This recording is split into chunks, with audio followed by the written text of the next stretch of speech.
So, kamusta po mga Streetwise? Ako po si Takero Miyamoto at welcome po sa aking munting channel. So, mga kababayan, nagsalita na po si Idol. Idol ko to eh. Seryoso, idol ko talaga to. Si General Nicolas Torre. Oo. So, ngayon mga kababayan, meron sinabi dito si General Nicolas Torre. Actually, no, next PNP chief, sana nga makatotoo yan. Kung kaya, maging senador, 2028. Malay nyo, di ba? O, sabi dito, CIDG chief, okay to testify, VP Sara if implement trial pushes through. So ngayon mga kababayan, nagsalita na po si General Torre, no? Na kapag nagkaroon po ng impeachment trial, siya po ay titistigo laban kay Sara Duterte. Ayan ang mga sinasabi natin.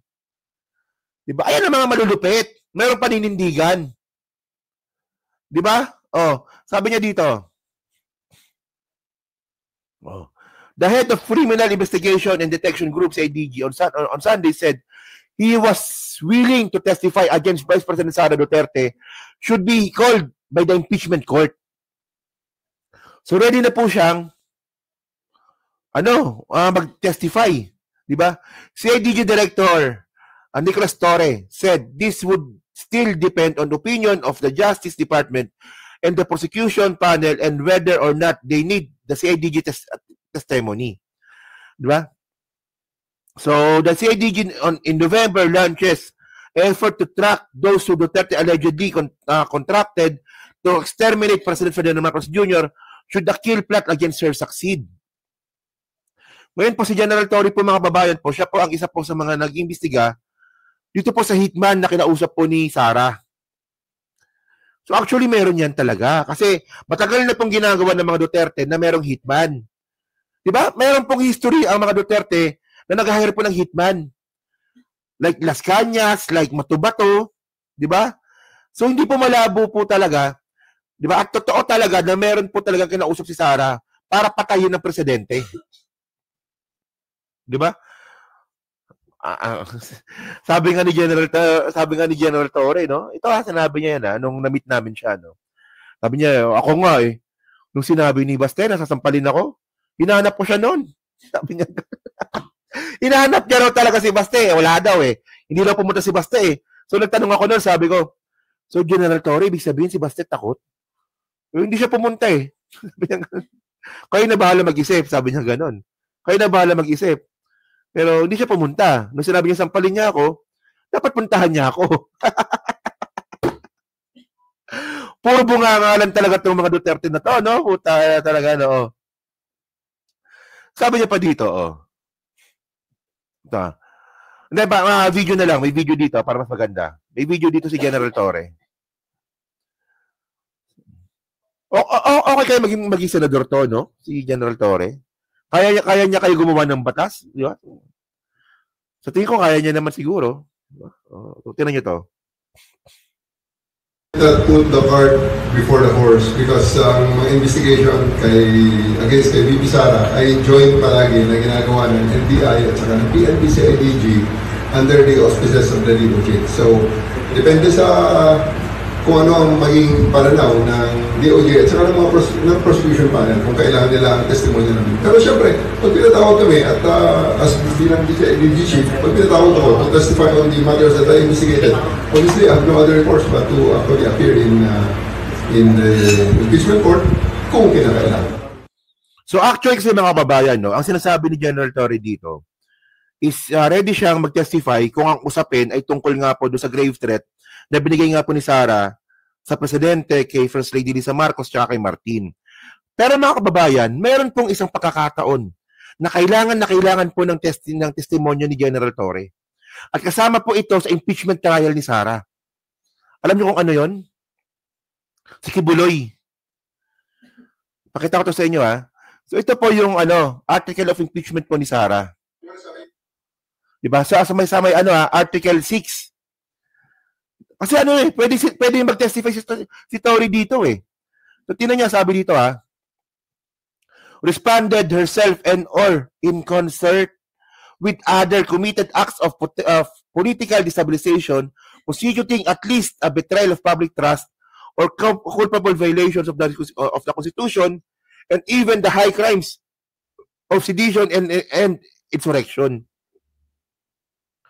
So mga kababayan, sa Article 6 po ng impeachment ni Sara, ito po tungkol po sa political destabilization. At sa may Section C, ito nakalagay dito eh.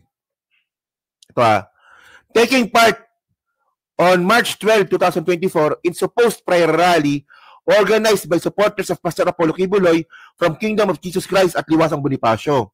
So si Sara Duterte, mga kababayan, ay pumunta po sa Liwasang Bonifacio para po dun po sa rally ni Kibuloy.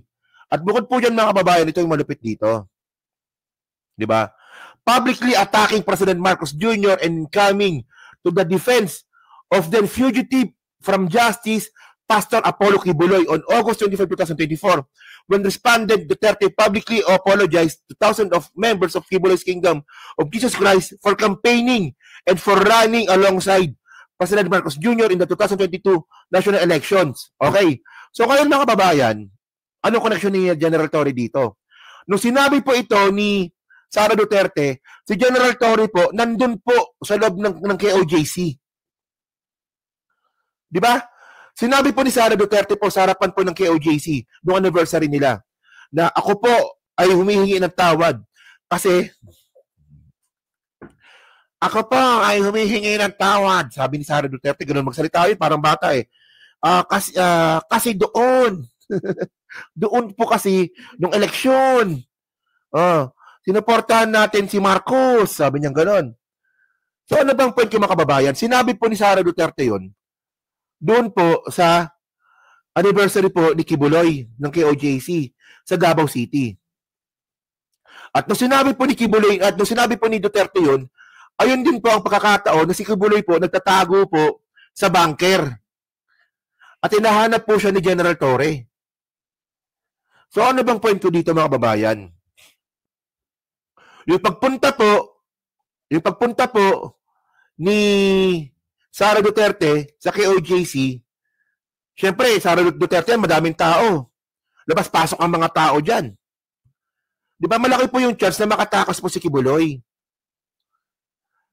So actually, tinanong ko rin po si General Torre dyan nung nagkita kami noon, isang beses. Sabi ko, General Torre, nung pagpunta ba ni Sara, grabing trabaho siguro ginawa nyo noon.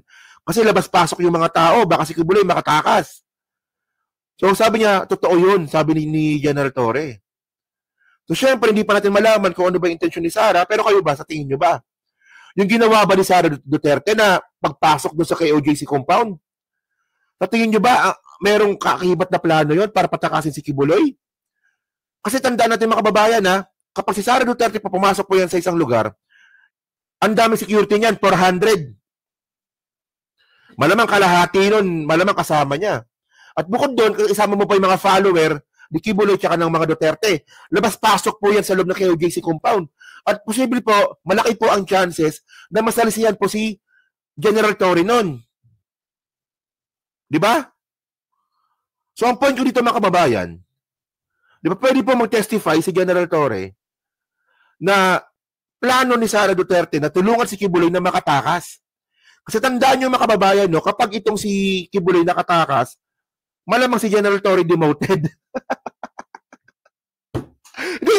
Hindi na totoo. Sa tingin ko, ganun malamang si General Torre hindi po mapopromote. At malaking kahihiyan po yan sa PNP. Diba? Ganyan po katarantado si Sara Duterte. Handa niyang isakripisyo, diba? Ang kredibilidad ng PNP, protektahan lang po si Kibuloy. Doon pa lang po, mga kababayan, diba? Impeachable offense na po yun. Kung pagbabasihan po natin yung Article 6 po ng Article of Impeachment po na final po kay Sara. Diba? O sabi ni General Torre nun, si Dado daw nakakaawa din daw kasi matanda na, 62 years old na. Diba? Di niya kayang bugbugin. So ito pa, So Di ba malupit ha? Ito, September 1, 2024, sabi ni Sara Duterte ha, VP Duterte believes Kibuloy no longer in Davao. Ayan o. Ebidensya to eh. Sinabi ni Sara to eh. Vice President Sara Duterte on Sunday expressed her belief that Apollo Kibuloy, the leader of Kingdom of Jesus Christ, is no longer in Davao City. So nakita niyo mga kababayan yung plano ni Sara. Nagbigay na po siya ng mindset na, ay si Kibuloy wala na. Wala na sa Davao yan. Ayan po ang binigay po na mindset ni Sara Duterte. At pagkatapos yung mga kababayan, di ba, mga ilang linggo lang po, anniversary po ng KOJC. At pumunta po doon, o di ba, nagpa-press con si Inday niyan, di ba? At pumunta po doon si Sara. And actually, doon pala nakakapagduda na eh. At kahit din po ako, kinabahan ako noon ha. Nung si Sara, ando sa loob ng KOJC, kinabahan ako noon. Sabi ko, puta, makakatakas si Kibuloy nito. Diba? Labas-pasok yung mga tao, baka makatakas si Kibuloy. Oh.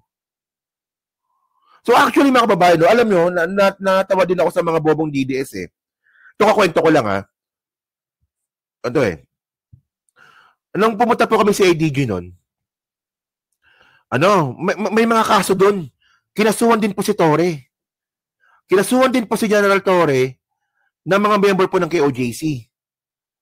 Ngayon, mga kababayan, ang tanong dito, paano magpuproceed yung kaso kung si Kibuloy po ay nakita sa loob?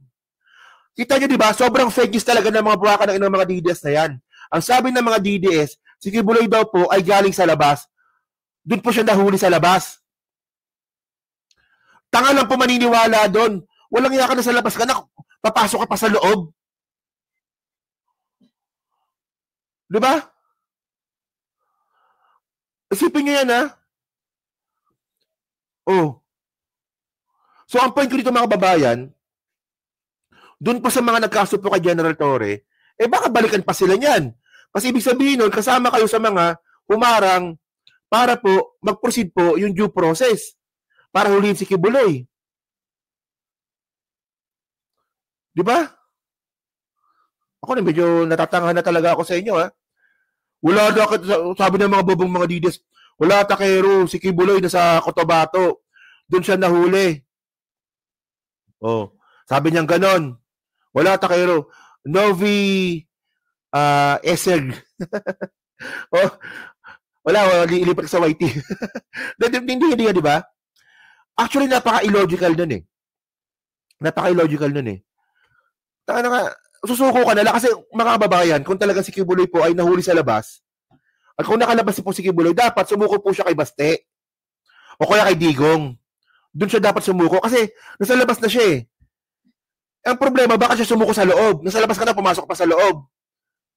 Tanga-tanga lang talaga. Oh. Nakayro sabi ng mga kabatas, dapat sa Tony Libayan, ang kinuha ni PBB, mas matalino daw eh. Sinabi niya ba yun? Parang wala pa ako nakikita. O, diba? Hello pa kay Roberto Mendoza, no? So yun mga ka-streetwise, no? So kayo po, no? Ano pong masabi nyo nga po dito, sa sinabi nga po ni General Torre, na siya daw po ay titistigo laban po kay Sara Duterte sa impeachment court. So kayo ba, agree ba kayo dito na dapat isama rin po si General Torre sa witness, sa mga magiging witness, bukod nga po dito sa grave threat, isama na rin po dito yung tangkang pagtakas po ni Kibuloy sa KOJC. Dapat kasama yun. Dapat kasama talaga dapat yun. Yan na. So, hello po, no? So, thank you mga kababayan. So, dyan po sa Team Replay, syempre, pa-like, pa-subscribe, kung hindi naman kalabisan, pa-share na rin po ng video po na to. So, kung sa muli po, kita na lang ulit tayo sa susunod nating content. So, thank you mga kababayan. Maraming salamat, no?